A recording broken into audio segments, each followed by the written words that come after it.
Саламатсызбы, юристке суроом бар эле. Мен шаардын четинде жашайм. Жаңы тамга көчүп келгениме аз эле болду. Жанымдагы кошунамдын жаңгагы ийилип үйүмдүн чатырына тийип коркунучта турат. Кошунама айтсам түшүнбөйт. Башкалар менен соттошуп үйрөнүп калган. Ызы-чуусу жок эле кантип бул ишти бүтүрүп алсам болот? Айыл өкмөткө айтсам болобу? Түшүндүрүү иштерин жүргүзө алышабы?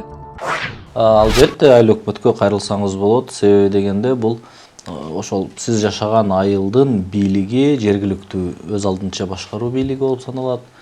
Өзүңүздөр шайлаган депутаттар, ошол айыл өкмөтү, булар сөзсүз түрдө мындай түшүндүрүү иштерин жүргүзүүгө толук укуктуу. Себеби жергиликтүү маанидеги маселелерди чечүүчү орган ошол сиздин айыл өкмөтүңүз болуп саналат.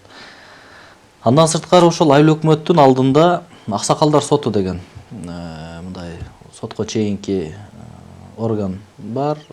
Бул атайын мамлекеттик каттоодон өтпөгөнү менен атайын өзүнүн мөөрү, өзүнүн мындай чыгыш кириш штамптары болот.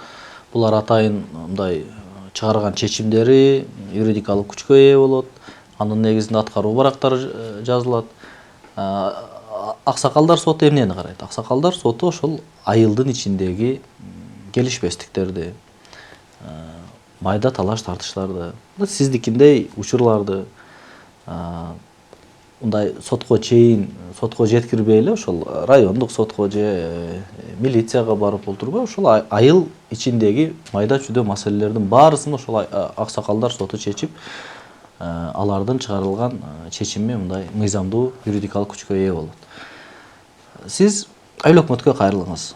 Сиздин арызыңызды сиз расмий жазуу жүзүндө кайрылыңыз. Сиздин арызыңызды алып айыл өкмөтү ошол аксакалдар сотуна өткөрүп берет. Аксакалдар соту кошуналарды чакырып, ошол өзүңөрдөн эле ошол айылдын деңгээлинде бул маселени чечсе болот. Сиз айткандай мындай ызы-чуусу жок.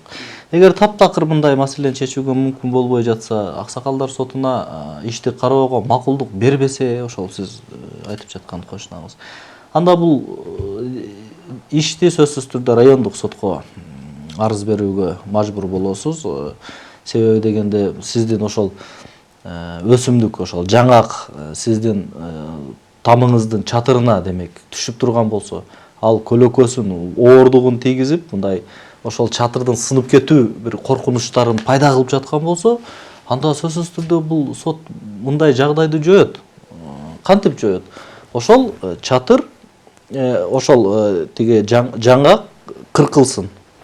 Кыркуу жөнүндө атайын мындай чечим кабыл алат сот. Жаңгак өсүмдүк эч качан мындай сиздин башка бир эле сиздин эмес, деги эле башка адамдарга мындай залакасын тийгизбеш керек. Ар бир өсүмдүк.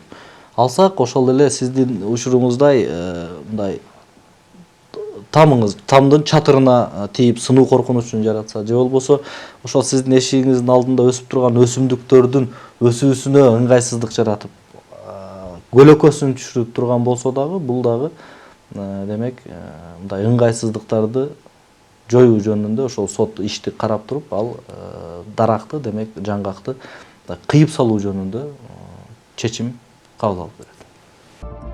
Кыргыз Республикасынын аксакалдар соттору жөнүндө мыйзамы 3-бирене аксакалдар сотторунун негизги милдеттери. Аксакалдар сотторунун негизги милдеттери жарандардын бузулган же талаш тартышка түшкөн укуктары менен мыйзамдуу кызыкчылыктарын коргоо, мыйзамдуулукту жана укук тартибин чыңдоого көмөк көрсөтүү жана айылдык аймактын жана шаарлардын аймагында укук бузуулардын алдын алуу, жарандарды мыйзамды, үрп-адаттардан жана салттардан, улам тарыхый жактан калыптанган адеп ахлактын жана ыймандуулуктун ченемдерин урматтоого тарбиялоого болуп саналат. Аксакалдар соттору ынандыруу жана коомдук таасир көрсөтүү, тараптардын жарашуусуна жетишүү жана республиканын мыйзамдары менен башка ченемдик актыларына каршы келбеген акыйкат чечим чыгаруу жолу менен иштейт.